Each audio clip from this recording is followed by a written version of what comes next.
Good morning, everybody. I am Captain Tommy Scoville, and you're on the lifeboat. How the heck are you? Susie, good to see you. Moni69, Davey, Taekwondo for Life, good to see you. How's your one? Good to see you. Tumble Dry, Low, Marcy. Flick Racks, Bruce Osmond, Mischief Managed, always a pleasure. Piano Mom, Sandy Wandy, Brock Bandy, what's happening? Cheshire Cat, Chilled Granny, Ben Turner, Hippie Chicks, hip, hip, hip, hippie chicks. Mara, good to see you. Six pack, abs. Michael J, Kate Murphy, like a rolling stone. Janice, good to see you. Brenda Stafford, glad you're here. My Others Keeper, love it. Love it, love it, love it. Paula Pendley. Seventh son, my brother, how are you, man? Seventh is, he's one of the pillars, people. For real. I know it's a mixed metaphor to beat hell, but there are pillars that hold this boat up. And seventh has, and always will be, one of those pillars that holds up the boat. The Midnight Show, good to see you. Valerie Nagy, Kathy, my resident unbelievable musician. If you've not heard that woman play the clarinet, then you have you're coming up short in life. Somebody throw a link up to Kathy's page. Go over there and listen to her. She's absolutely a virtuoso. Yippee! Something to wake up for the reason. I'm going to tell you something funny because I think this is great. Norm Macdonald. I was a huge, huge Norm Macdonald fan. He's a comedian that was on, made some movies and did a lot on Saturday Night Live, did a weekend update segment on Saturday Night Live for a long time. Yeah, I had one of those deliveries. It's kind of odd. He's always saying the weird stuff, Johnny Scoville. You know what I mean? He's just always doing that weird stuff, Johnny. And it had a very odd delivery. But one of the things that he was proud of is telling jokes where the joke was a punchline, forward, backwards, inside out. Very difficult thing to do if you think about it. But there was an activist, right, from the 60s, late 60s, early 70s, who was not part of the hippie generation, but was part of what they called the yippie generation. And when this gentleman died on the weekend update, Norm Macdonald came out and said, "Yippee! Jerry Rubin is dead." And then he went, "Oh, no, I'm sorry. Yippee! Jerry Rubin is dead." Right? So it was I'm sorry. For my money, it was one of the most cerebral, told jokes. Now, obviously, if you're the family of that person, it might not be nearly as funny. But you know what? Every once in a while, you got to take that deep breath and say, "Screw it. Let's laugh a little." Nick. Hi, I'm well. It's midnight here in Melbourne, Australia, is it? I have a lot of friends in Australia, or I did. You know, you comes and goes with YouTube. Some people, you get some people stay forever, and some people kind of meander in and out and come back and then go away. And it's a beautiful thing about the channel. You know, everybody uses it kind of for a different reason. Some people need it as maintenance. I need it every day. You know, for me, I need it every day. Tommy Stiggs said to say hello. Well, I'm honored, man. I love Tommy Stiggs. Put his link up for me if you could. If you guys have never gone over and seen Tommy Stiggs, it's an opportunity to see what the Northeast is like. You know, the old social clubs and the old, when the old Italian guys would sit around and drink espresso and talk. Hey, my hats are here. The reason that I am not wearing them today is because I am going to be doing what's the word I'm looking for? A reveal this evening. But I did pick up a bunch of gifts. Again, they screwed up with the labelings. So what I'm going to do is I'm going to be displaying some of these, and I'm going to have to very specifically ask for some help so that I can know who to thank. The people at the mailroom are absolutely horrific. There is no other way to put it other than the fact that they are so bad at what they do. Now, a couple of things I wanted to go over real quick. So pardon me being rude and looking down, but it's kind of essential here. yesterday was one of those days on the boat where, I mean, there was a $400 super chat on the boat. That's one of those things that honestly, people, I will never be able to wrap my brain around. The generosity that you guys bring to the boat is something that I'm honestly never going to be able to get done. It's astounding to me. And then this morning, and you never know if you want to put these people on blast, especially when they go and they do it behind the scenes, right? So somebody made an incredible gift this morning, and they did it quietly. They did it directly to PayPal, not going through the boat. It was one of those. It was one of those gifts that literally make you go, "This person misplaced a decimal point." I'm blown away. I'm literally blown away at the generosity of the gifts that are coming in. I mean, and it really is amazing how often it seems to coincide. I will tell you that the gift that was given was probably the biggest that I've seen somebody do, and the dollar amount was within about $65 of a need that we needed, right? That I had already said we're going to make this happen. I didn't know how we were going to make it happen, but I said to the person, cross that off the list and get to the next thing on the list, because this is not something we're going to let you worry about. This is not going to be something that brings you down. And they'll never know the angels, right, that do the things that they'll never know the people that donate.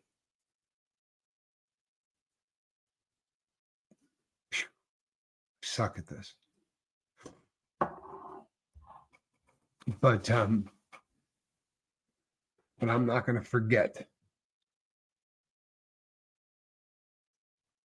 And that's the truth. I promise you. It's humbling. It really is. It's humbling in a really big way. I am amazed by the beautiful generosity of so many people here too, man. Valerie, I really am. And that goes for every single person that gets on the boat, right? If it's a $500 donation, or if it's the fact that you're getting up at 5:00 in the morning and coming here, and if you miss the show, you come back and hit the replay because you want the boat to get views. I came on yesterday and I was honest about some medical stuff. Not because I'm hanging crepe or because I'm going to be dead in the near future, but because I want you to understand some of the shortcomings that I have and why I'm restructuring this in such a way that I'm not dealing with as many people one-on-one as I used to. Right? We did that, and it wasn't. I mean, again, it wasn't a funeral, people, and some people kind of took it that way. What it was to explain that changes are going to be made. But the boat's going to get better, people. It really is. It's going to get better. The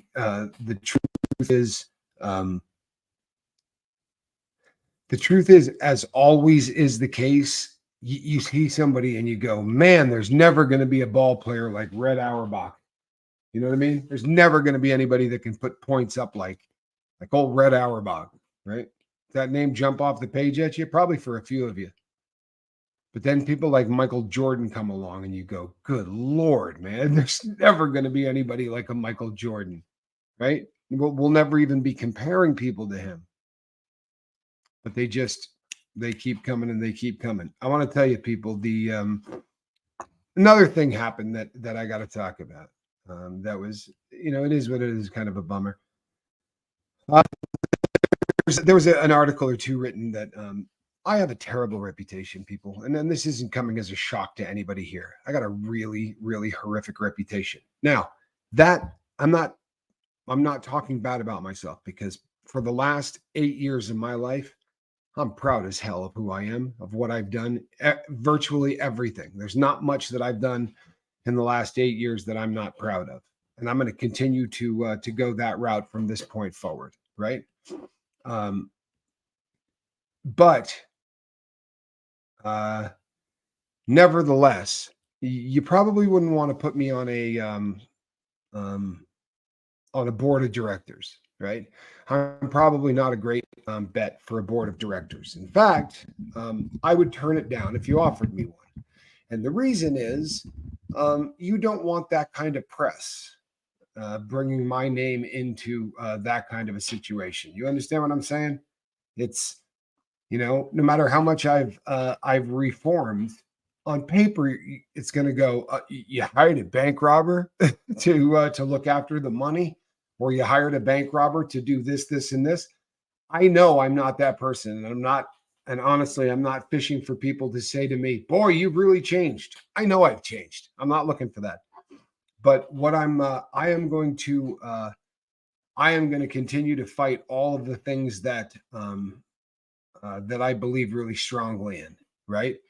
I am probably going to do things to distance myself in name only from some of the things that I fight for, because I do not want, you read an article that says that, this movement is really picking the top of look at how great this movement is. They've got bank robbers and gun runners and, former gangsters. I don't need to be bringing any kind of I don't really need to be bringing any kind of heat like that to any kind of cause that I care about. Doesn't mean I won't be hurling bricks and doing everything that I do. I'm just going to do what I can to not have my reputation damage anything in the process. Does that make sense? I hope that makes sense, because it's just I I love everything I'm doing in every single part of where I'm going with this boat. The battles that we're fighting, I believe really strongly in all of them. Um, but the last thing in the world I want to do is damage any of those causes. So if you see me uh, screaming just as loud, but perhaps not calling myself this or calling myself that, or putting up this symbol or putting up that symbol, you understand what I'm saying? I'm not going to do anything to hurt the cause, but I don't want that misinterpreted, right, in any way, shape, or form. I'm going to be out there every single time I can be, and sure as hell, if the does are out there walking, I'm going to be close by. From the time that Jane Doe once said that made her feel better, I said, "Well, if this happens anywhere on planet Earth, you give me a couple of weeks' notice, and I'll be here." But I am absolutely gonna try to not damage the brand, so to speak. So hold on one second. It's true, right? It's absolutely true. We vote felons into office, and Enron stole more than you did. I'm not sure if Enron got off with more than I'm kidding. Yeah, no, Enron was absolutely horrible. Um, my brother may or may not have dated a girl from Enron. Is that are you yelling Rutland? Was that a Rutland yell? No. She was in a spread called the Women of Enron. Lovely woman. She was absolutely a lovely woman. You know what? This boat gives a lot of people hope every single day, and it is going to continue to do so. I am also going to continue to fight anybody that does anything that I think hurts kids, and that's probably going to mean that I may end up throwing some mud at some different organizations, right? That you may not, it may not be as in your face, right? The SPTV movement is certainly one that a lot of people are very aware of. There are some other cults that are doing very similar things, or just things that are systematically hurting kids. I promise you, that's going to be a big fight. Do you have comments on the prison reform group called Critical Resistance? Sandy Wandy, I'm not familiar with them. So I would have to check them out. But I will try to remember to do that. Calhoun, if you could write that down for me, please, so that I don't forget it later.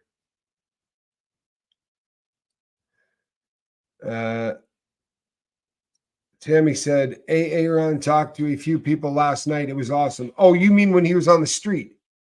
Is that the what you're referring to? There was some pretty good interaction. I didn't catch all of it because there was some other things uh, that I was doing, so I was kind of coming in and out of it. I did see him speaking to somebody that he knew. Apparently, he had known this woman, from the time he was like 13 on, which I think is kind of fascinating, right? To see somebody after all that time, especially if that person is still trapped, right?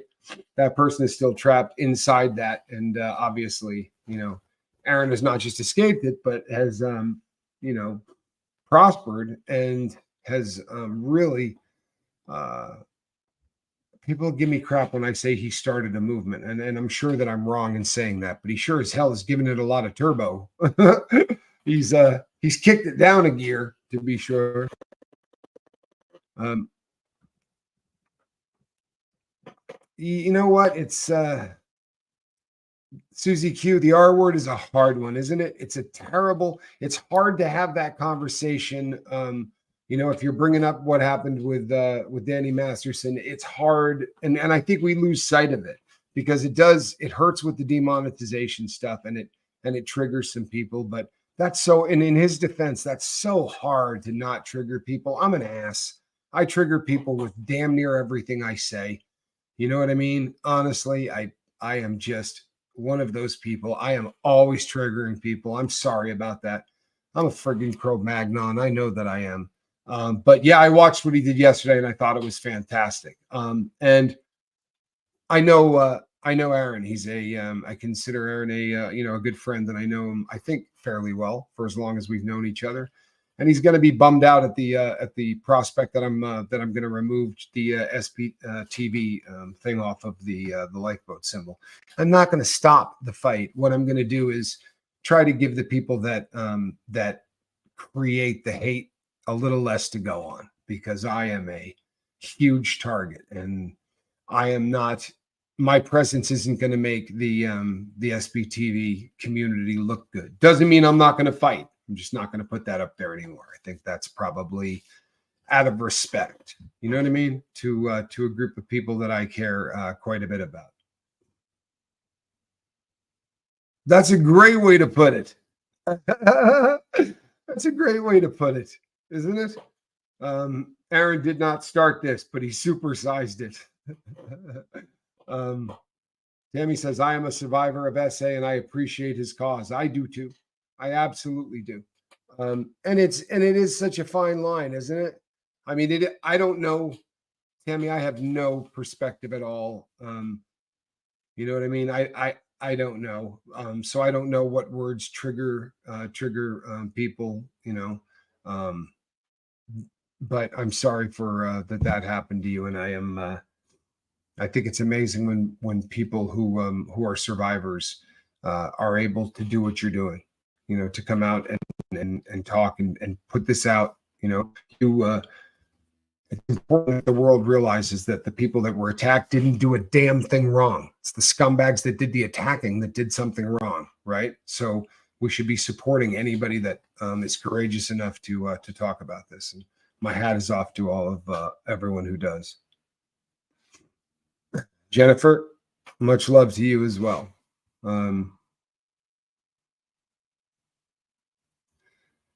I also survived, and I appreciate anyone that fights against it. I agree with you 100%.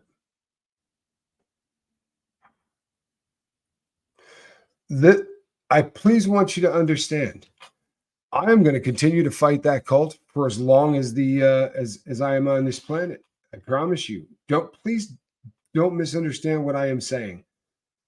I'll be really honest. From the very first time that we put up the SPTV banner, there were a lot of people, even in the movement, that had a problem with that, and I assume it has a lot to do with my extensive criminal record, and that's legit.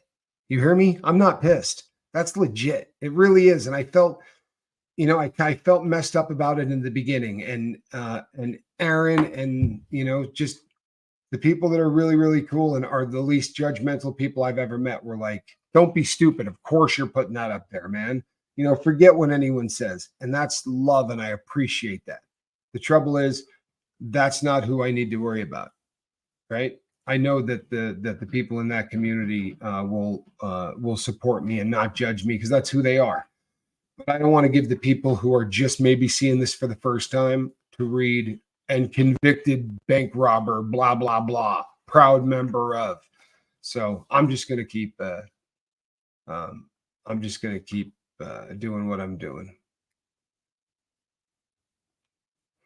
so I'm going to keep doing what I'm doing. I'm just going to drop that little thing. Yeah. It's like wearing a support pin. I don't see the issue. Paula, there is no issue. It's just I'm not giving the scumbags. If I posted and read what you saw that people are writing, I'm just not giving anybody any ammunition is all I'm saying. But trust and believe. You ordered the Frank Lloyd Wright book.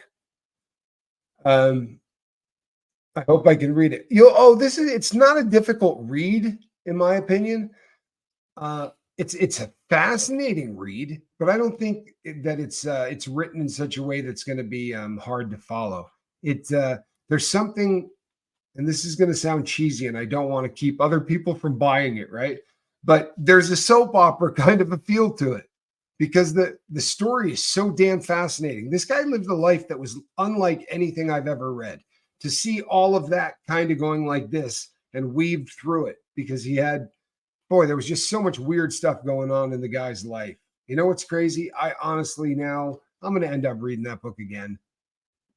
I've read it so many times, and I think I said last time, man, I'm not reading this ever again. But I'm going to end up having to because I'll forget, certain things that I'm going to want to discuss with people. But it's a great book. It really is. It's a great book. Yes, connecting with one another and expanding the ripple.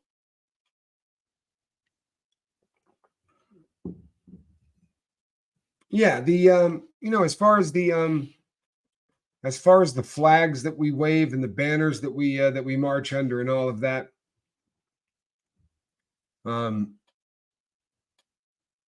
wow, I'm really sorry. Truthfully, I'm really sorry. She says, I am the victim of an armed bank robber. Will not deter me from following you. It's because of your past. I am following you. Thank you. That means the world to me. I know that this is lame. I know it is. I yelled at people who used to do the same thing when I was in prison. But I'm going to justify this and say I never carried a weapon. I never threatened anybody. I know. Bank robbery is a violent crime by the fact that it's bank robbery, because I walk in the door and I say, hey, I want you to give me all the cash. It's assumed if you don't, I'm probably going to do something, right? So because of that, it is a violent crime, even if the weapon isn't brandished or if a threat isn't made. So, but that was the stupid way in my brain that I would justify why I really wasn't a bad guy like those other people were. They were bad guys, not me. I wasn't hurting anybody, and the money that I was stealing was being paid back by the government, the FDIC stuff. But I'm so sorry, Erica, that happened to you. And I hope it didn't have a really lasting effect. I hope it's not something that, you still struggle with to this day, because that's something that I think about. How many of the people that I robbed still, and truthfully, I wasn't going in there and yelling and threatening, but I'm sure that I've caused trauma in the life of the people that I did that to. So on behalf of the person that robbed you, who probably isn't going to ever say it, I'm really sorry that happened to you. On behalf of all people like myself, I really am sorry. Hold on a second. What did I miss?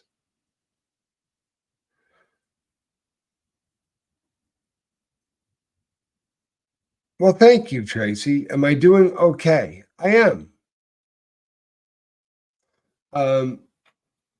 I I'm doing okay. I had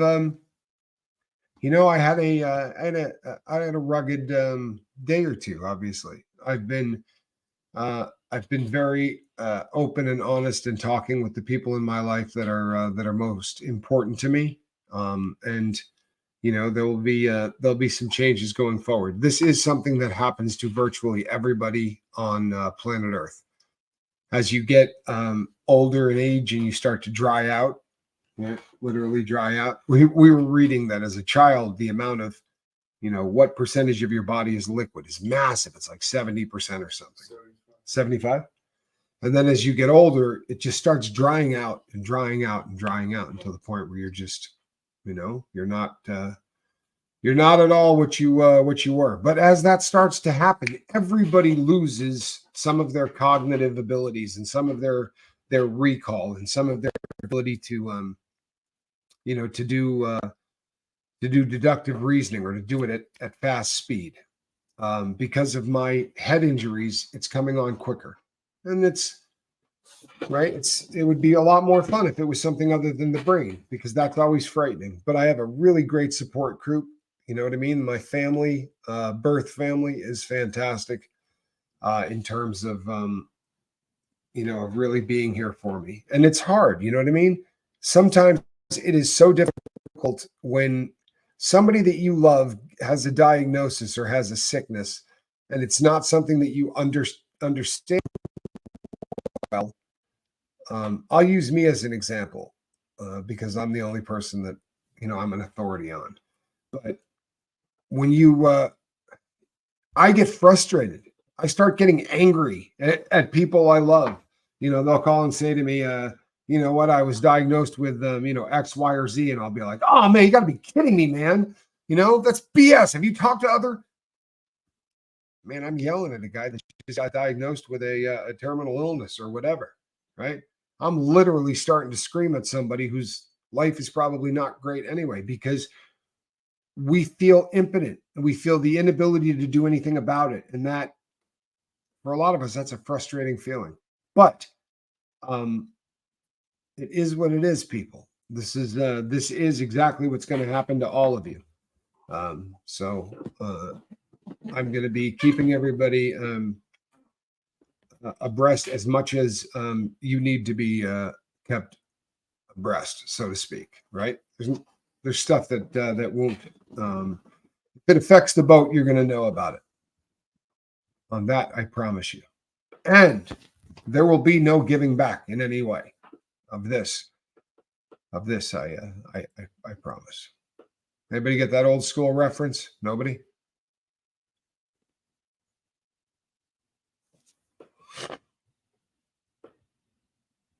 Well, Robin, I am really glad that you put this this comment up. I get this every day. Every day somebody sends me a comment that says something along the lines of, I can't get out of the fetal position. I cannot drag myself out from under the covers today. It's one of those mornings that I'm going to be stuck laying there. And that's the way it is. So, Robin, I want you to listen very carefully. Okay? I want you to listen very, very carefully. The four walls, and since you're lying down, the four walls and the ceiling, right, that you are looking at is keeping you in that room, in that position, feeling the way that you are, right? It is very, very unhealthy. Get your ass out of that bed, get up, walk around, change everything that your input is taken in, right? So smell, taste, sound, vision, right? All of these things, get out of that room. You say, well, the room doesn't smell. It's not like I promise you it smells. There are no rooms anywhere that don't smell like something. Doesn't mean it's foul, right? It could be beautiful. But have you ever walked into a library and that smell of old books, right? Everything has its own scent. And this is starting to work on the olfactory senses of your brain, which is very close to memory, the striatum, all that.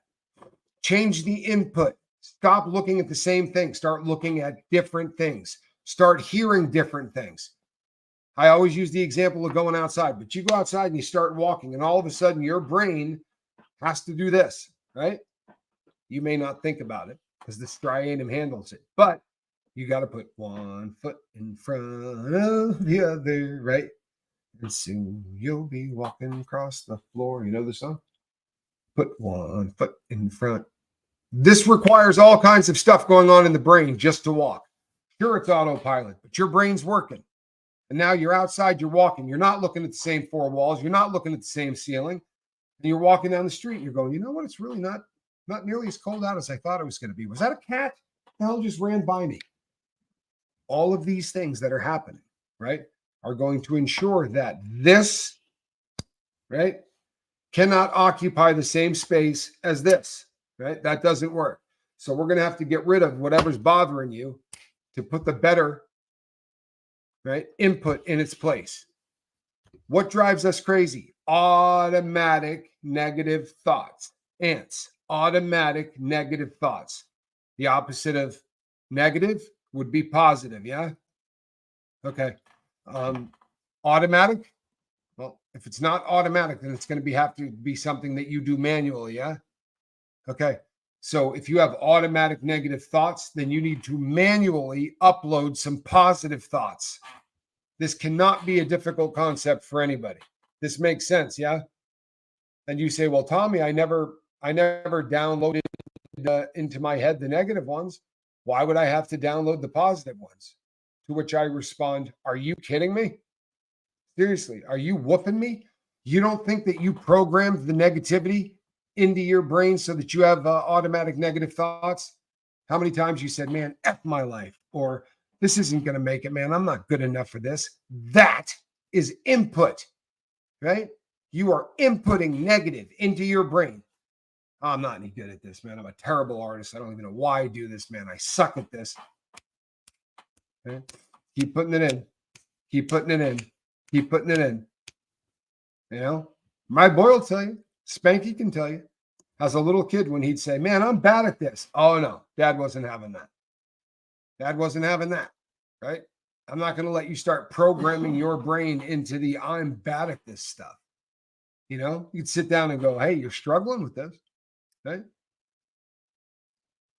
I was so blessed to have him as a child. I'd never met anybody it was like Forrest Gump, with all due respect. But remember when Forrest Gump went to play ping pong and they said, Gump, never take your eye off the ball. And as he's talking, the guy's doing this one. I had a crossbow, and not a joke. This is the kind of crossbow that could put a bolt into you, right? But because it was not a weapon, I was able to use it even as a person on probation. But we used it just for targets.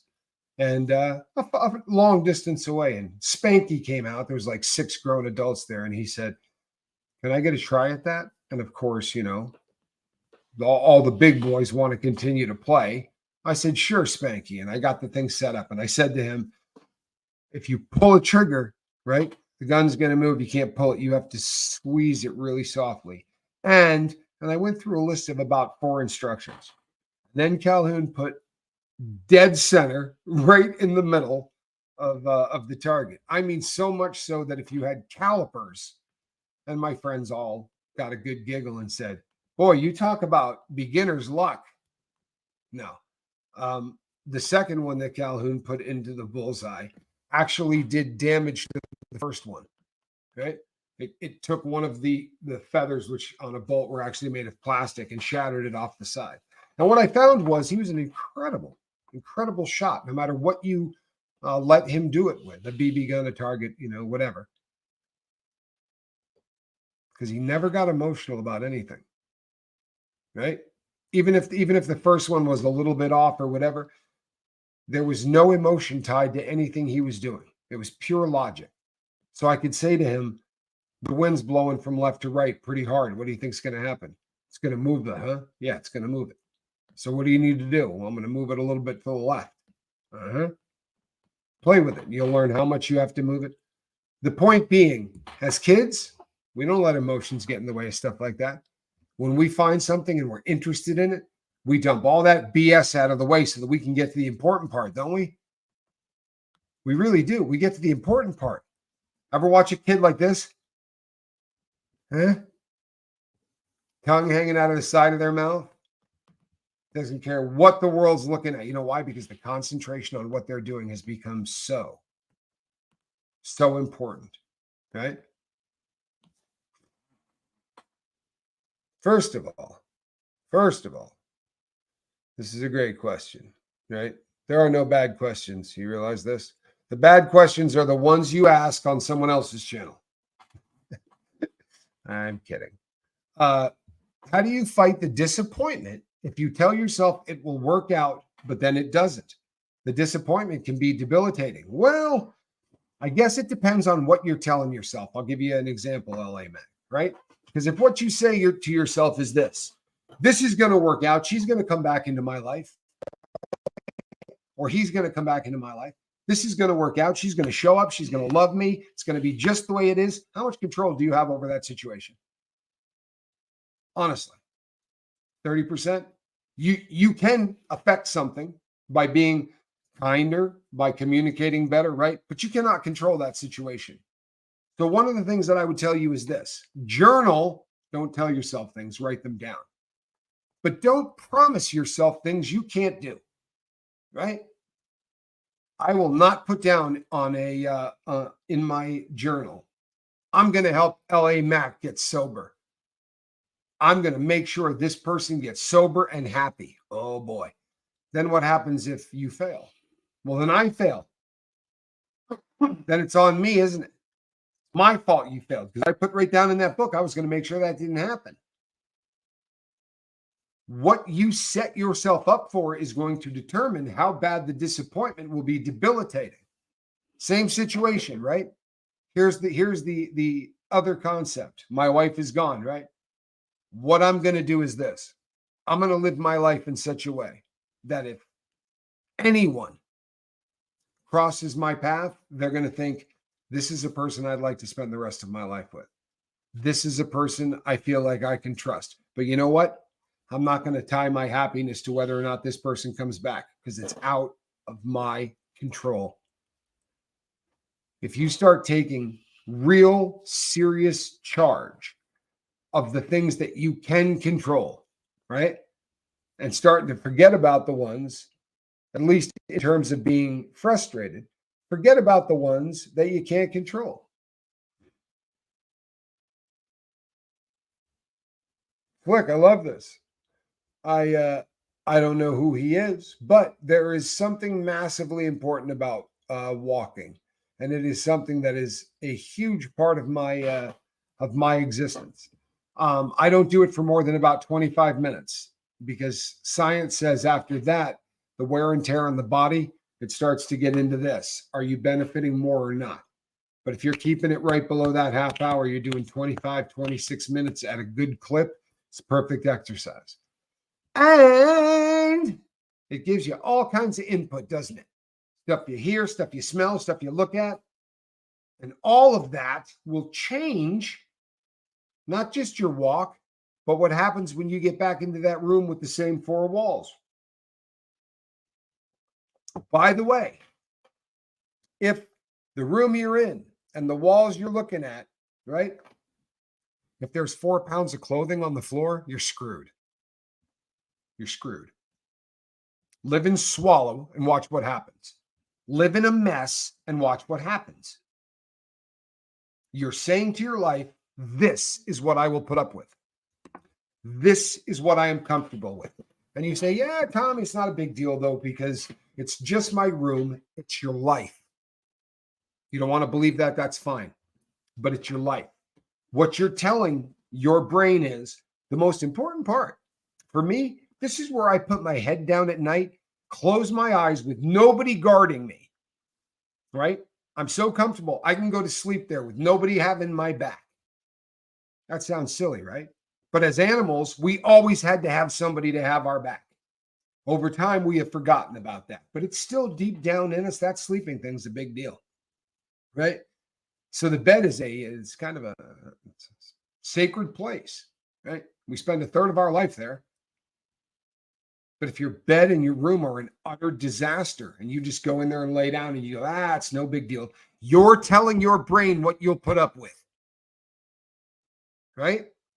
So you'll put up with a car that's got French fries and crumpled up Burger King wrappers all over the floors. You'll put up with that. Sure as crap, you will. Look at your bedroom. Okay? Your car will look like it hasn't been washed in 6 months. You'll put up with that. Of course you will. Of course you will. This is what you're training yourself for. And then you go, you know what, Tommy? It's not working out with my girlfriend. It just seems like, I don't know, like maybe we're not clicking or she just doesn't seem to respect me. Well, start respecting yourself and watch how fast people will begin to respect you. Well, it's a lot easier said than done. No, wrong. Try it. Don't think to yourself, I'd rather not try and just bitch about it instead. Right? Say, I'm going to start. I'm going to start today. I'm going to get out that notebook and I'm going to put pen to page and I'm going to start writing down where I need to take charge. I'm an emotional cripple. I can't take it every time my wife argues with me and I do this, this, and this. Okay. Start backing up. Start backing up. Right? Symptom, not problem. Symptom. Why are you crapping on your wife every time she says anything to you?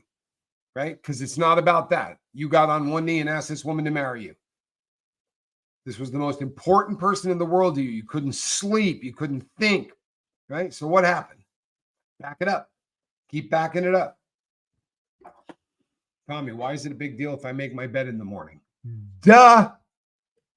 It's telling your body what you're going to put up with. It's telling your mind what you're going to put up with. And what you're saying is, I'm not going to live in squalor. I'm not going to live in a disgusting place that is disorganized because that's not who I am.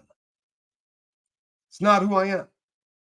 I'm going to take control of my life and I'm going to start it there. One spot. Make your bed. I'm not talking to you about spending the next 16 hours fixing your house. Make your mother-loving bed. It's not going to make a difference, Tommy. Have you tried it yet?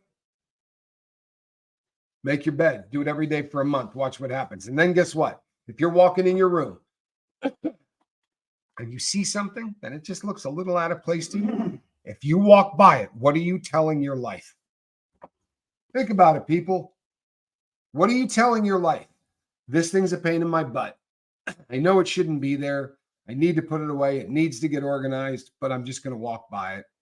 I'll get to it later. What are you telling yourself? Huh? How you deal with the mundane is how you will deal with the big stuff. How you deal with the day-to-day BS is how you're going to deal with what happens when you get that one shot. Okay? God forbid. Okay?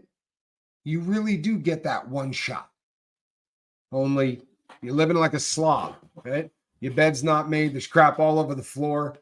There's things that you need, to do, but you've been walking by them for 2 months. I'll get to it later. I got news for you. When you go for that deal of a lifetime, that thing you've been waiting on your entire life, you know what they see before a word leaves your mouth? They see an unmade bed. Right? They see crap on the floor. They see a kitty litter box that hasn't been cleaned in a week. They see someone going through the motions. They see somebody that has already failed, right? Failed utterly, and is just going through the motions. And make no mistake, people, you can get through the rest of your life that way. Today, they're going to close a pine box on someone, and at the eulogy, they're going to go, you got to give Ted credit. He worked until the day he died, didn't he? I mean, that fool worked until the day he died. Paycheck to paycheck, 55 years of it. Go in the house, it's a mess. You go into that truck and there's crushed up Burger King bags and a lot of French fries down by the brake pedal. You with me? We all know that person, right? What you put up with in your life is going to determine what your life will become. Garbage in, garbage out. What do you allow, right? Where do you set the bar? I got news for you. Big warning to all parties involved. If you enter my home, right, And in the process of being in my home, there are several words that you're not going to call a woman, right? Especially in my home. And I'll smack you in the head if you do. You say, why would you even mention that, Tommy? What has this got to do with anything? What it is this. The people who know me know that if you say those words in front of me, right, toward a woman, I'm going to punch you in the face. There's not very many people on earth who don't know that about me. Funny thing happens. People don't talk like that around women if they're in my house. Does not happen, right? You do the same thing with your brain every morning. For real. You're setting the bar. I'm not taking mediocrity. I'm not taking that word, right? Not the C word for women. No, the M word for men. Mediocrity. I'm not going to get up and coast through this day just in time to 5 o'clock when I can crank down a 12 pack and forget everything that happened today, right? Or get home and do that fat line because I've been doing bullet hits all day in the bathroom, but I want to do a mangler when I get home from work. Whatever your poison is. Tommy, I don't have a poison. Excellent. Good for you, man. You making your bed every morning? You getting up and making lists of what you want to do, what you're willing to do to get it? Are you in a great relationship with your significant other? Because the dope is a symptom, right? The dope's a symptom. I hope you're getting this, right? Could I beat this horse anymore, live or otherwise? Lisa Trimble. The message I got while growing up was you aren't smart enough, pretty enough, thin enough, etc. Sometimes it still comes up. I'm better, but I'm 64 and it's still hard. Of course it is. Of course. And do you know why? Because you got input, Lisa. With all due respect to the family and all that. Asses put in input like you're not smart enough. You're not pretty enough, right? You're not thin enough. Those were negative thoughts that were being manually put into your body. So when people go, oh man, it's so stupid. I'm not doing that Stuart Smalley thing. Like I'm going to stand in front of a mirror and say, you're good enough. Yeah, do it. Do it and watch what happens. People, the logic in this could punch you in the face hard enough where you should go, oh man. If automatic negative thoughts are ruining your life, and they are, well, automatic negative thought. All right, the thoughts we're going to have to be stuck with, right? Because that's what brains do. They think. So let's dissect the automatic and the negative. We need manual and we need positive. We need manual positive thoughts. Manual positive thoughts. You know what we call those? Affirmations. You know why we do them in a mirror? Huh? Think about it. Because we're engaging all of our senses. The mirror is there so that you can look at yourself saying, you know what? I'm not a bad person. I don't care what anyone said about me. The things that I did because I was on dope. And you know what? I'm a good human being. I'm going to leave the earth a better place than I found it. And I don't think there's anyone else out there better equipped to do this than me. That's it. I'm a success. I'm never going to do this crap again. I am a success. Right? My word can be counted on. Sounds stupid, right? I would do this crap for hours. For hours. I mean, I had some time to kill by way of full disclosure. I had a lot of time to kill. But it's amazing. I was talking to Johnny Scoville the other day. And Johnny's not having a bad few weeks, right? If you're a YouTuber, most people would like to hop the curb and maybe get to a different, not to leave YouTube because we all love YouTube, but to maybe broaden the horizons a little bit, right? And a 10 episode Hulu show definitely broadens that horizon, right? To be sure, 100%, this does change you. And I was talking to him and I said, it's got to be a mind, you know what? Really, that's heavy. People walk up and say, hey, I know who you are. I mean, as YouTubers, that happens all the time. It really does. But if you're on Hulu, it's happening a whole lot more. But I was talking to him and, talking about, how surreal is this? How bizarre is the process of, of all of this going on. And I think that, for a lot of us, this is the crux of what humanity is, right? Your self-esteem is what it is all about. How you feel about yourself is going to dictate, right, how you are. If you think you're a loser, I promise you're going to end up one. If you believe and think you're a winner, you're going to end up one. And it's really weird to do something like what my brother's doing because, well, it's fake as hell, isn't it? I mean, Hollywood in general is fake as hell. Now, when I tell you the guy in front of the camera is the guy that's the same dude when it's not being filmed, I don't see Johnny crashing and burning. But everybody else in this world, this is why you see so many people unalive themselves in Hollywood, because they pretend to be things that they're not, right? They pretend to be things that they're not. So I'm talking to Johnny and I said, do the automatic negative thoughts still get you? I mean, you got a reality show coming up and all of this. And he said, you may not believe this, but when I'm sitting around and nothing's going on, I get automatic positive thoughts.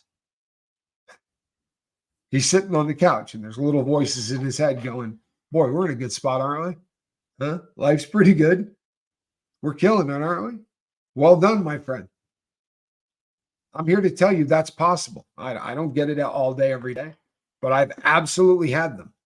And there's something to be said for the automatic positive thought, people. It's possible and it's better than drugs. Russ Hampton, my convict from another mother. What's happening? Let's see if we can get it up there. There we go. Here's for a shot of mud for you and an energy drink for Spanks. Thank you, my friends. Spanky consumed quite a lot of Red Bull growing up. I should probably be arrested for the amount of Red Bull I let my kid drink. Actually, I had very little control because I had a refrigerator in my office that was a Red Bull fridge, and it had nothing in it but the small cans. It's kind of hard counting them. You could always tell, though, because you would come in and Mike would be bouncing off the walls like something from a movie.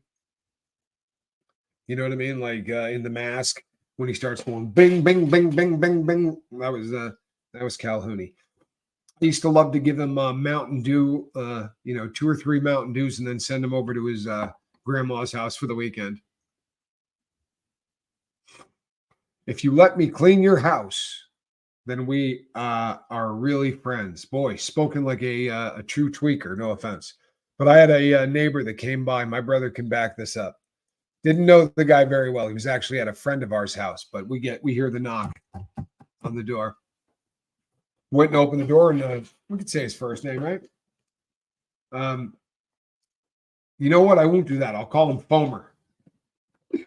He had a way of getting mung in the corner of his mouth so badly that his nickname was Foamer.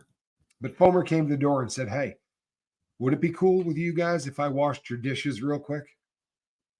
Now, if you've never been in the drug world, do you have any idea how bizarre that sounds? It's honestly, it's like 3:30 in the morning. I'm sorry, you want to do what? Can I just clean you got some dishes in your sink. I just want to knock them out.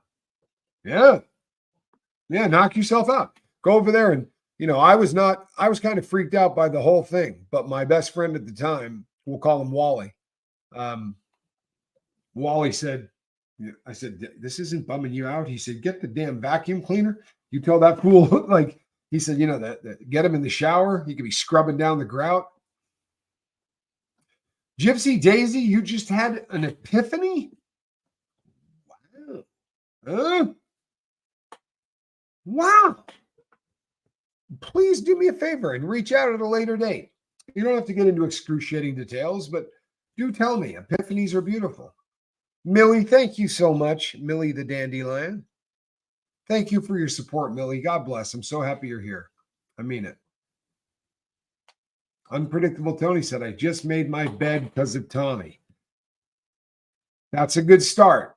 You know what? You can make that bed for me in the beginning. I promise it's going to get to a point where it's such a part of what you do that you will feel very unhappy if you're not doing it. We need to do a state by state meetup this summer.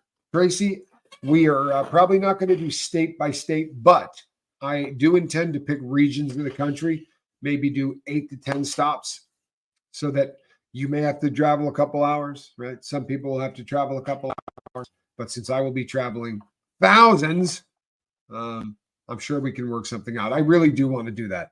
I absolutely want to meet everybody involved with the lifeboat. I'd like to do it wearing my polar coat too. Valerie says, my therapist once told me I'm great in a crisis, but it's during the times when things are smooth. I need to be doing the work. There's a lot of truth to that for a lot of people. And this is, to think about it, this should be so logical to everybody involved, okay? The average person, the average Joe just walking around living his life. How many times in the course of his life is he going to have one of those moments where the ship hits the sand and you go, oh my God, the dope man stops at 9 o'clock at night. I have to figure out a way to come up with $700 in the next 25 to 35 minutes. Or this person I owe money to and they're going to come by and they want to hurt me. All of the different things that come up from that lifestyle. And we're always having a crisis. Every single minute of every day, there's a crisis that we have to avert. When we finally get sober and something starts happening and you see everybody around you who, panicking in the family, tends to be the addict, the recovering addict that goes, yo, hey, whoa, deep breath here, right? This isn't doing any good. Foregone conclusion. Let's take this through to its absolute foregone conclusion, whatever it is. Well, I'm afraid that they might not get here, because we're having okay. Let's assume they don't. Let's assume they don't arrive, right? The caterers never get there, right? The world ends today, doesn't it? That would be the end of it. The marriage won't happen. The divorce will take place. Nah, man, there'll be a little less food and booze. At the end of the world? No, but we can make it into it, can't we? Doses of perspective goes a really long way. It's good stuff. My hub's having coffee in bed, so I'll wait to make it. Did you mean make coffee? Nah. It's funny, I used to clean my whole house, but refused to make my bed. Thanks a lot, Tommy. Now my bed is made. I'm so happy about that, man. I really am, because I promise you. Here's the other reason. You think it's busy work? Well, Tommy gets us to do busy work, blah, blah, blah. No, here's what it is. The first goal of the day is what? Putting your feet on the floor? No, that just happens. What's the first thing you can do to set a goal in the day and then actually follow through, right? Making your bed. You say, I'm going to make this bed. I'm going to make it look good. First goal of the day, you do it. You're batting 1,000. You go in there, you brush your teeth, right? Wash your face, you do all that. Second thing. Tommy, everybody does that. Yeah? No. I'm sure there are times in my life I went a month without washing my face. Guaranteed. There are times in my life, I guarantee you, where I went 3 weeks without showering. I guarantee it. When you're in the light, the last thing in the world you want is water hitting you, right? When you're dope sick, that water feels like needles being jabbed into you. And when you're not dope sick, well, then certainly you don't want to shower because you don't know how much time you've got of not hurting. So you want to sit on the couch and enjoy every second of it. There's also a theory among very, very old junkies, addicts, that needle addicts, that heroin leaches through the skin, right? And that if you carry a layer of funk on the outside of your body, it usually lasts, 2 to 3 hours longer. May not sound like a big deal, but 3 hours over the course of a week is 21 hours, right? That's 2 fixes. So for a guy like me, that's about a $250 savings. Crazy. It's a bizarre world. It's awful. Lavender, thank you so much. That's a lovely thing to say. I'm glad that you're here.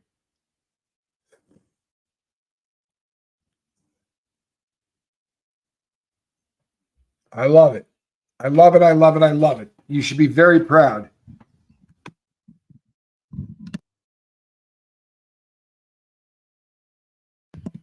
You should be very, very proud. That is awesome. It really is. You know what? We do this all the time, don't we? We procrastinate, sometimes for years, and we know in the back of our head, I got to quit smoking. I'm going to do it next year, man. I know this stuff's bad for me. It's awful. The day's coming. I know I'm going to quit. You know, it's just hard because everybody at work, throw it on the ground, put your heel on it, grind that thing in, right? You believe in God, don't pray, God, help me to stop smoking, right? You believe in a higher power, don't pray to that higher power to help you stop smoking. Say, make me a non-smoker, right? I'm done with that crap. I am a non-opiate user. Plain and simple. I don't care what kind of condition I'm in. I don't care if I got broken bones. They will have to strap me down in order to get morphine in my body. I'm all in. I'm all in. That's it. A messy room or a house is a symptom. You betcha. You betcha it is. And it's one of the easiest, it's one of the easiest ways to instantly start to change your life. If you can get what you look at every single day and fix it.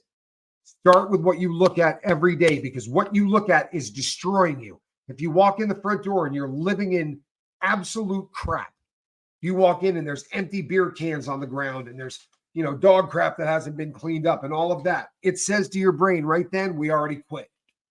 Game over. We suck. We suck. We gave up. We gave up, right? There's no life left. We're done. It's amazing what happens. That same person walks into a room and everything is in place, right? Room's got a nice smell to it. You walk into the bedroom, sheets are, on the bed made perfectly, pillows nicely in place. You walk into the bathroom, the toilet doesn't look like something from a prison, smells nice in there. It will change your life. And you say, Tommy, I just can't, I know it needs to be done, but you don't know how bad it is, and I just can't clean it. Guess what? You can. You can, and you're going to. No disrespect. Get off your ass and do it. If it's too much for you, then pick a room. Pick 6 feet of a room. Pick 2 feet of a room. Pick a desk. Okay? Pick a desk. Something. But you've been walking by something every day for how long? You've been walking by something that just needs to be picked up and thrown in the trash every day. How long you been walking by it? Huh? Today's the day you go, no more. I'm not walking by that anymore. You hear me? Done. I'm picking it up. I'm throwing it out. Go get a trash can. Start crap canning things. Is there a reason you have a newspaper that you got 5 years ago and decided to save? Well, there was a really cool picture of Britney. Guess what? Throw it out, man. Declutter. Don't save things that don't need to be saved. As recovering addicts, we are famous hoarders. I'm bad at it too, right? But we hoard. Make it stop. Make it stop. The stuff that you do every day, people, right? This is real.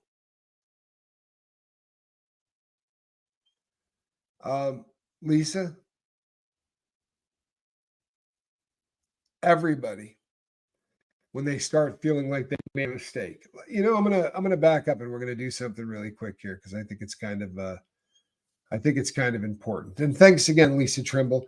That nobody, the support that the boat has gotten, honestly, between Lisa and donations, through the night directly to PayPal, the lifeboat, woke up with over $1,000 that we didn't know we had. That we're going to be able to do some really fantastic things. It's humbling. It really is. And Russ Hampton says, Johnny Scoville, congratulations on all of your success, brother. And then he wrote legend after that. I got rid of the L word real quick, but he did have legend really big there. Can we get some more ones for Mary, Charlie's wife? We absolutely can. Mary Mullins is more than just a crib member. Thanks. What's that? Kingmaker. Spanky. Well played. Here come the Kingmaker. The Chili Kingmaker. Yeah, he's got it. You're in Western Pennsylvania, says Unpredictable Tony. Well, we got a lot of people in that neck of the woods. That's one of the places that I would probably be planning on getting there. So I would say that is a distinct possibility. I do intend to do a tour of sorts so that we can meet everybody, all of the crew members. Now, I want everybody to be thinking. I think I have a plan, at least a starting place. Lisa, if you have a question about that and you're not sure, reach out to someone in your 5 and bounce those questions off that person. The last time I suggested that, I happen to know that you didn't do it, right? So I'm not trying to put you on blast, but reach out to the people in your 5 and bounce it off of them. That's what the 5's for. They will help you. I think it's a good idea. I promise you, you will not regret it. It is a really, really good idea. It is very easy, people, to just pat ourselves on the back for years saying, I got sober. I don't do that crap anymore, right? I don't ever do any of that crap anymore.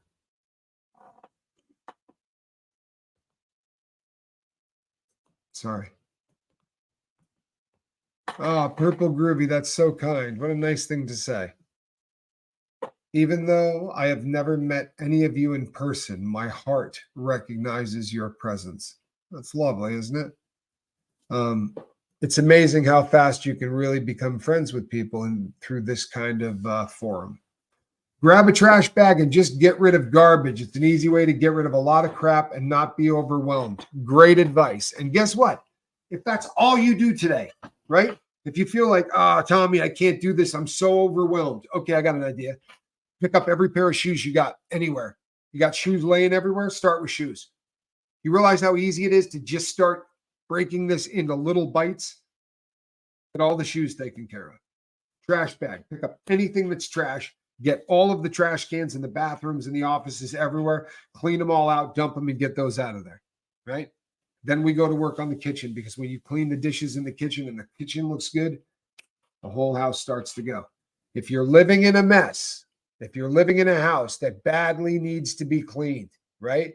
If you're living in a house that truthfully needs that miracle clean job, you know what I want? I would like a dose of honesty. I want to know how many people are struggling with that currently. So how about if you give me a 4? If you know you're disorganized and messy and you need to take action so that you can start to get your home into some semblance of order, or your office or your car or whatever the case may be. Now, all of you may not be as disorganized as me. There's a chance you guys are all super organized. Oh, it doesn't look that way. It does not look that way. J9, the world is shrinking really quickly. So it doesn't much matter how far away you are. I promise we're going to be putting these things so that we all have an opportunity to meet one another. Question: my partner doesn't understand my need to have a neat space. How do I deal with that? Tree hugging Buddhist. It is super important that you communicate the differences between yourself and your mate, and you do it in a way that does not make them feel like you're attacking them. If it were me and I were to sit down with my significant other, now my situation is unique, right? But this is how, for me, I personally spent my entire life with no Fourth Amendment rights, right? Because I was a criminal. So I was always on paper. And what that meant is if they want to search my stuff, they don't need a warrant. They can just search my stuff. So to have a place that is your very own, to have a place that just is for you, is essential. It's something that makes human beings feel safer. And you can say it has nothing to do with hiding things from you or anything else. I need a neat space for my head. This is part of, and if you say, this is what I need, right? So that I am comfortable and happy and on an even keel. when we word things in such a way, think about what we're saying. Your significant other then has to go, I don't care if your head's in a better space. I don't care if this is going to make you happier. I don't care if this is going to make you into a better mate. We're going to do it the other way, right? If we do it nicely, not as an adversary, but if you say, it really hurts me when you do X, Y, and Z, and I'll tell you why.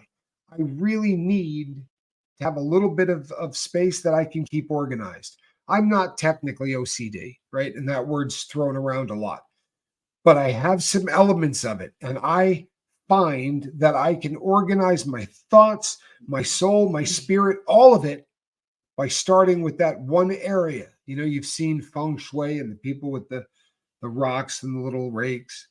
There's a reason for all that. And I just need that spot in my life.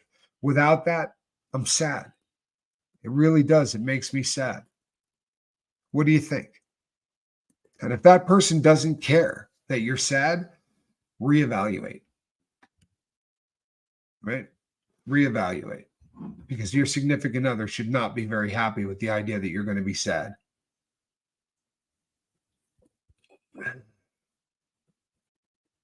Shawshank Redemption, people. Remember hope. Thank you so much, Mary. Love that. Love that.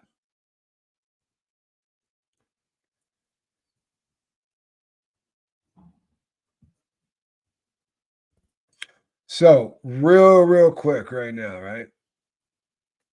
Real quick. So, this is what goes on in our dome, right? Let's go over the science of this really quickly. So, we've talked many times before about the striatum, right? It's a little part in my brain and your brain that says, oh, we do this so often. All right, we'll put this one on autopilot. Tying your shoes, right? Undoing your fly to go to the bathroom, finishing and zipping back up, right? As a guy, we have peed a billion times. I promise you, we don't have to think about every part of that process in order to make that process work. The striatum just lets things go, right? Okay. Now, the striatum can be kicked into overdrive. It can be kicked into a way so that the memory in your brain says, this is so important, it's that I'm going to imprint this on the brain forever. Now, as a little kid, it happens constantly because, believe it or not, dopamine is what kicks that process into taking a memory and making it a part of who you are, right? Dopamine is the lubrication for that. So you're stepping off of a curb and you hear, holy hell, train goes by. And you were like, damn, that was close. Scared the crap out of you, right? 3 weeks later, you're walking and you hear the noise and your brain goes, there's a train coming and it can kill you. And you stop exactly where you are, 20 feet from where the tracks are, because you know what's up, right? The dopamine as a lube used your brain and programmed the striatum to, this is how we're going to protect dumb Tommy because he's liable to walk in front of a train. You understand the concept, right? So the once you start to realize exactly how that works, you start to realize that as we get older, dopamine doesn't come out as often, right? It doesn't. This is why memories are so much different when we're kids, because everything is new and dopamine is novelty. So everything you're doing the first time, but that's hardwiring that into your brain in a different way. As we get older, that doesn't happen. So we do something, we don't get any dopamine to really make us remember exactly what it is. So the following day, you're doing it and going, yeah, I don't remember how to do this. Well, you did it yesterday. I did do it yesterday. And it didn't mean squat to me. Didn't mean enough for me to remember it. You understand? Now, you go out with a woman that you've never been on a date with and things go well and you walk into her bedroom. Just that walk into her bedroom is going to kick so many of the dopamine and those chemicals into your body that, you know what, you're going to remember that experience a whole lot more than you're going to remember this one. There's a reason that we seem to remember things like fist fights You hear somebody talk about a fist fight, and it sounds like it took 4 hours, doesn't it? Yeah, so there I was with dude, right? And he starts doing it. Fist fights take 7 seconds, right? 8 seconds, and 45 minutes to describe. Because we're getting all of that etched into place, correct? Here's the thought. What if, what if, what if, what if, what if you could learn how to manipulate the dopamine stuff so that you can honestly start picking and choosing what gets hardwired into your brain? You understand the concept?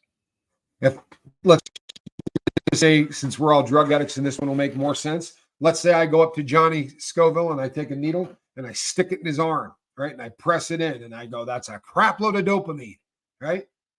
Whatever Johnny does right next is going to be imprinted in his brain on a much different way. And the striatum, if at all possible, is going to take that and make it autopilot so that the next time things happen, it's ready to go without even having to think about it. Capiche?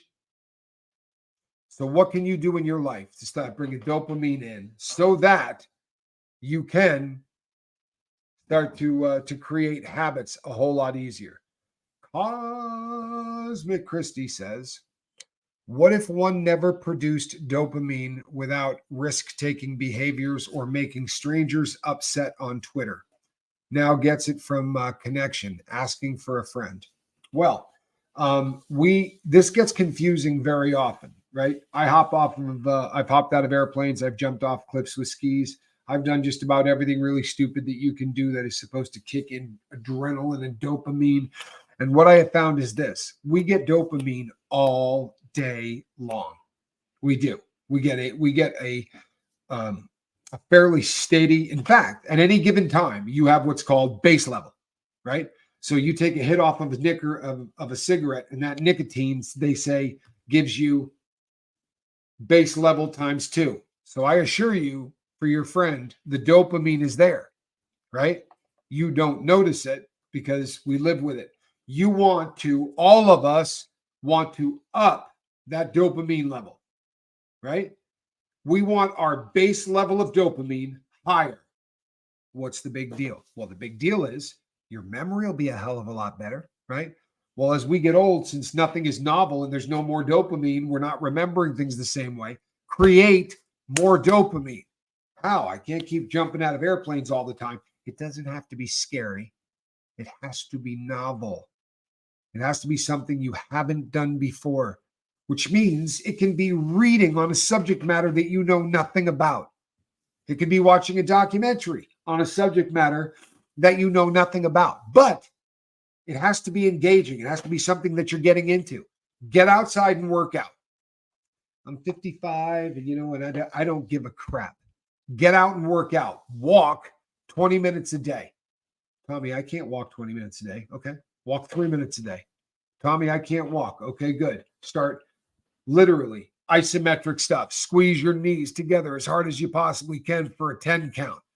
Then on the outsides of the desk, print the opposite way. So you're pushing your knees out isometrically. Hold it for 10 seconds. There is not an excuse. We cannot start to move forward. If the room you're in is a mess, knock it off. If you live in squalor, do not be shocked that this is how you're going to live. You're telling your brain what you're willing to accept. If you say to your brain, I will accept mediocrity, you'll get a big dose of it. If you tell your brain, I will accept chaos, you will get a good dose of it. You say, chaos? Yeah. You got 4 pounds of clothing on the floor? You got papers that came in the mail 7 months ago that are still sitting crumpled up in places? That's the life you're going to have. I promise. You don't have to reinvent the wheel. You don't have to split the atom. It's all lovely, right? Really, all you got to do is start the process. If you're not journaling, guess what? I love having you here. Your views are helping me to help people that really want to get help. God bless you. I appreciate it so much. I mean that. If you're not journaling, the only thing you're getting out of this is helping me to help the people who are going to be journaling.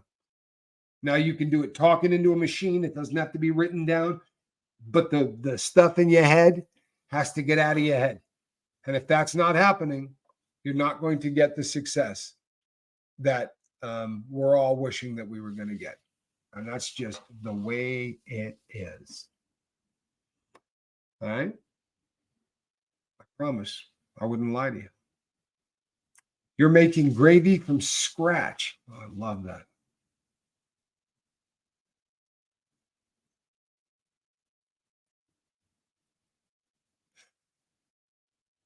Tommy, do you realize you say the exact things a psychoanalyst says? You do.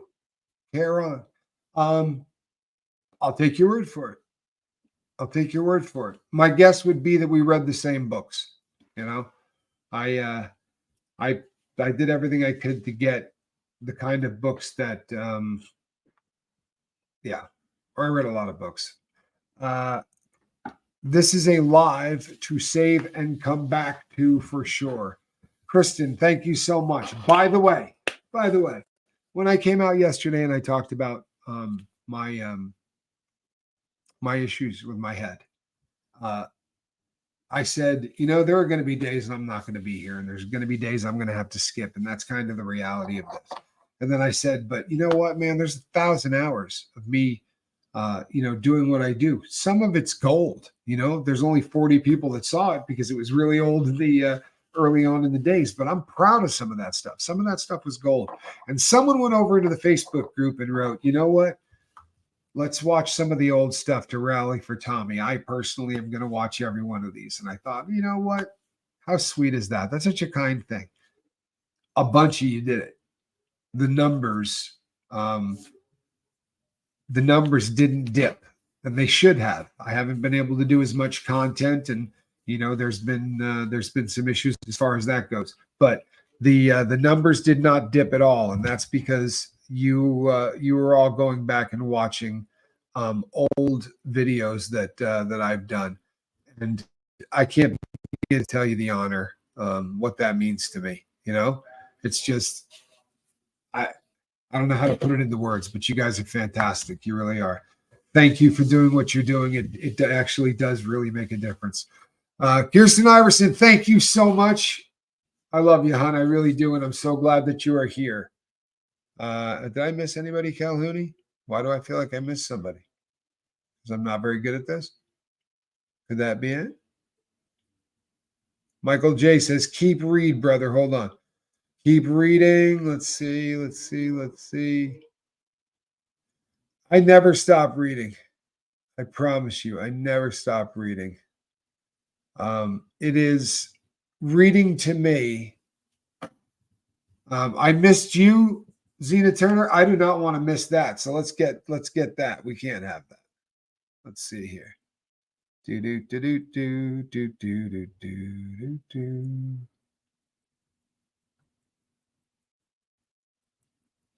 Well, it's not even showing up over there.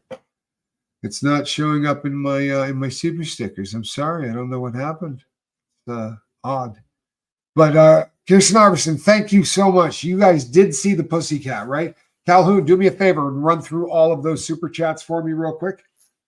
I'm not going to be using my my hand if you could do that. I Am the Noise Opera, Nick, 13 months as a member. And I think that probably makes him 15 months old, maybe 16 months old. And one of the greatest people I know. Snotface, I love you, my sister, and I'm proud of you. Snot's killing it, people. Absolutely killing it. She really is. Good for you, Snot. So proud of you. Then we have Lisa Trimble. The message I got the while growing up was you aren't smart enough, pretty enough, thin enough, etc. Sometimes it still comes up. I'm better, but I'm 64 and it's still hard. Stop. Don't get rid of this. Lisa, listen up. You're smart enough. You are pretty enough. You are thin enough. You're perfect how you are. You're one of the kindest, most gentlest people that I've ever met. And the support that you have that you've showed the lifeboat is nothing shy of humbling. And you know what? I know that childhood is tough. I know that sometimes we build all this stuff up. Doesn't make any of it real, right? It's all bullshit. You're a fantastic person, Lisa, and I am so blessed that you're on the lifeboat. God bless. And who do we got next, Calhounis? Russ Hampton buying some mud for me and a little bit of energy drinks for you there, Calhoun. Thanks as always, Russ. Going to be doing a night yard here. Not sure what day, but we're due for a night yard. Millie the Dandelion. Thank you, Millie. Someone else will be looking fantastic in green as an ensign. I love that. Lisa Trimble back again. It happens mostly when I mess up. You know what? I think your days of messing up are probably in the rearview mirror. I don't mean that you're not going to make mistakes. We all make mistakes, but it's not going to define you. It's not going to be something that floors you, or I have very high hopes for that and a lot of love for you. I mean that. All righty, is that the majority of them, Calhoun? Look at this. It's a cat. She showed up just in time. Kristen Iverson, thank you so much. I really appreciate you. I think I have a plan, at least a starting place. Lisa, if you do not have a starting place, or if you feel dicey, or if you say I'm almost there, but I have a question I need answered or whatever, people, I don't have a lot of people in my 5. I just don't. It's impossible, and it's become less possible because of my the problems I've been having. That said, you're in my 5. You're one of the 4 people that are in my 5, Lisa.